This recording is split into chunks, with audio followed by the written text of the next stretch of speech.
Hello rovers, I'm standing here on the site where we're going to plant our orchard this week.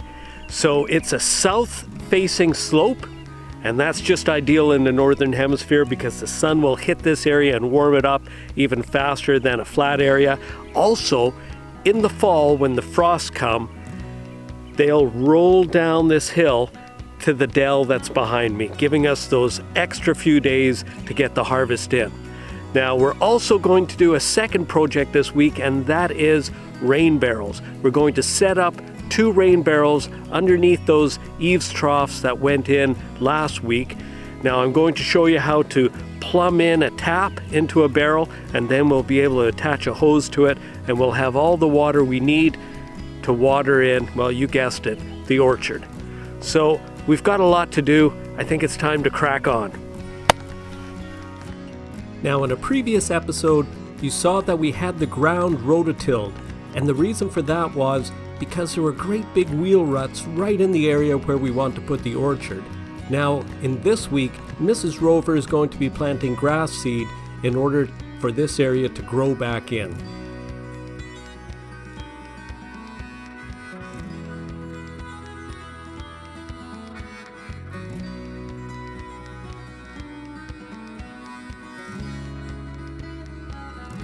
Well, now that the grass seed is down, time to get the Rover's transport unit, that's the wheelbarrow, to move those apple trees down on site.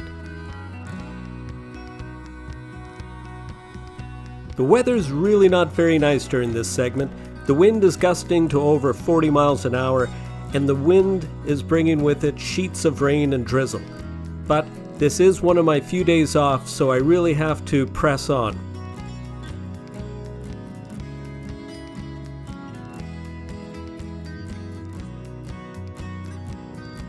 So step 1 is to mix up some good growing medium for the trees to grow in. So the first thing I do is I put a bunch of peat moss in the wheelbarrow, probably about a quarter of the wheelbarrow. And then I dig in some of this well-rotted manure that we have. It's about a year old, and I'll fill up about 2/3 of the wheelbarrow with that. And then it's just a matter of mixing it all together.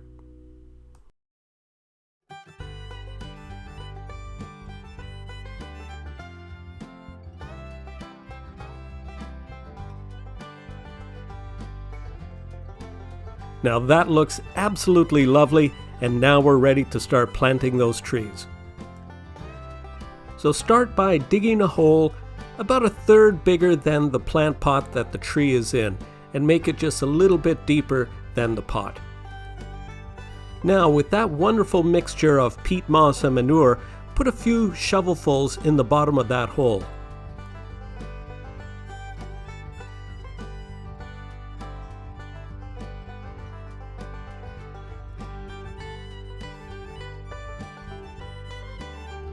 Next step, you want to put the tree in the hole. So in this case, you want to just loosen up the sides of the pot to help the tree come out carefully. In this case, it came out very, very easily. Then use a little bit of the soil that was in the pot, if it was good soil, to help stabilize the tree. Then from the pile of good topsoil that you would put to the side of the hole, use some of that now to help stabilize it just a little bit further. Bear in mind, I'm dealing with wind gusts of about 40 miles an hour. Now that the tree is stable, grab some more of that great planting mixture that we had mixed up and put a little bit on top of the soil and help work that into the edges. Now, if your topsoil is good, as it is in this case, then put it back in the hole as well and mix it in.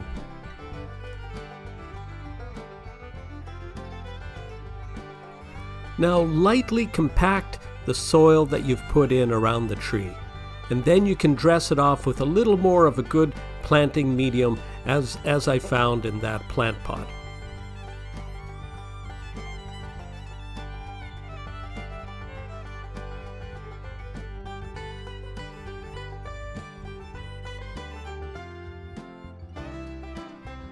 Now, because I'm planting on a hill, I'm using some of that subsoil from the bottom of the hole, and I'm creating a little berm around the edge, the lower edge of the tree. And on top of that, I will start laying the sod, and that'll create a nice terrace-like effect that'll help it'll help water get to the tree rather than rolling down the hill.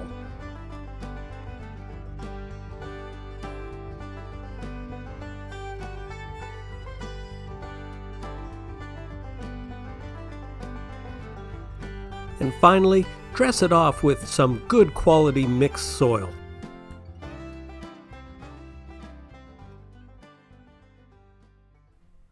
Well, that was a good first day, and I got all 5 trees in. That's 3 apple trees and 2 plums, but the weather's getting a little wild and it's time to shut it down.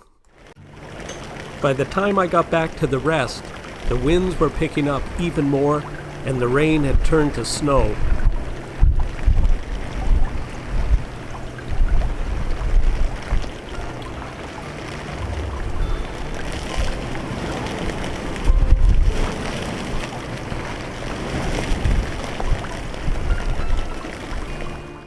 Well, it's a couple of days later, and all that nasty weather is forgotten. Now what's happening is we're removing some sod, and we're going to improve the soil with another mixture of manure and peat moss, and we're going to plant raspberries. You see, the whole concept behind this little orchard is to give us all the fruit that we would need for an entire year. In fact, this little orchard would give all the fruit that a family would need for an entire year. And really, the whole project only took about 3 days.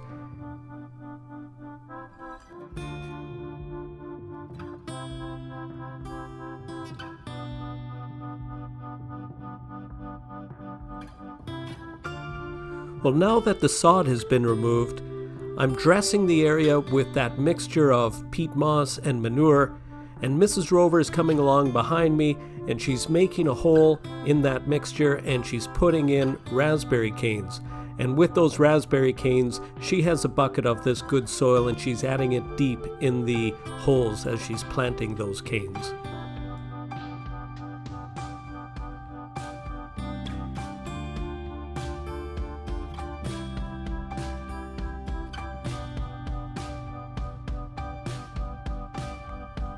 About 12 years ago, we bought some raspberries from a local nursery.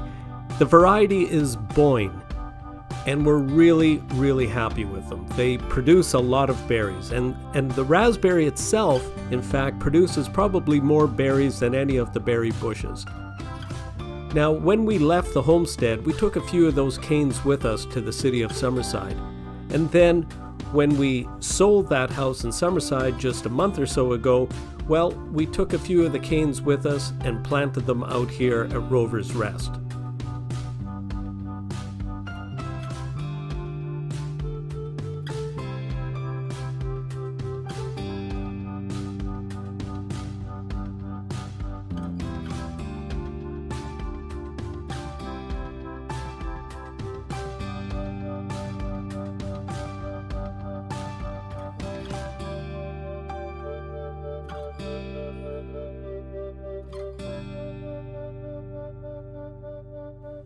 Well, now that the canes have been planted and they've been watered in, it's time to put some mulch on. And in this case, I have a friend who's building a boat, Bill England, and Bill is using tamarack for some of the boat building that he's doing. And he has a lot of shavings, so he's managed to get a few bags of those shavings to me, actually quite a few bags of those shavings. So I'm using them everywhere, and they're terrific because they'll make a terrific mulch and keep the weeds from coming up and pestering those canes. Now we're at the gardens of Jerry and Marilyn. They're neighbors of mine, and the two of them are probably some of the most talented and knowledgeable gardeners you're going to find in Prince County. And what they have is one of the best examples of a traditional country garden. Now, very graciously, they've offered us some of their raspberry canes. It's a different variety than the one we have, and we very happily accepted. Well, I mean, but you could probably split it too, right? Yes. Oh yeah, that would make a few plants. Sure you don't want a fork? Oh.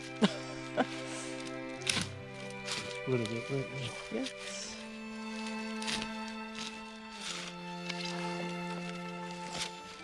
Did you want to take a couple of asparagus things before you go to it? Ooh, we'd Yes. love to. Shane's going to take 2. I promised him 2, and there's at least 2 or 3 other ones there, so you can take those if you want.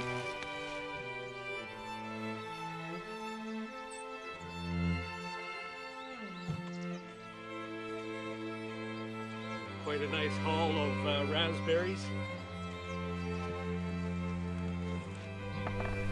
Okay, we've had another great week here at Rover's Rest. We got the entire orchard in, and by that I mean 3 apple trees, 2 plum trees, 2 grapes, and 2 rows of raspberries, two different types. But we had a little bit of inclement weather as well, which isn't that unusual for May in the Maritimes here, but it slowed us down and we didn't get the rain barrels done, but I will get those rain barrels done in the next episode. In addition, we'll be putting a special bed in for the asparagus and some onions, and well, there's some special things that'll be happening about that bed. If we are incredibly lucky and we get the wood that we're after, we might even start the chicken coop. So until next time, Rovers, thanks for watching.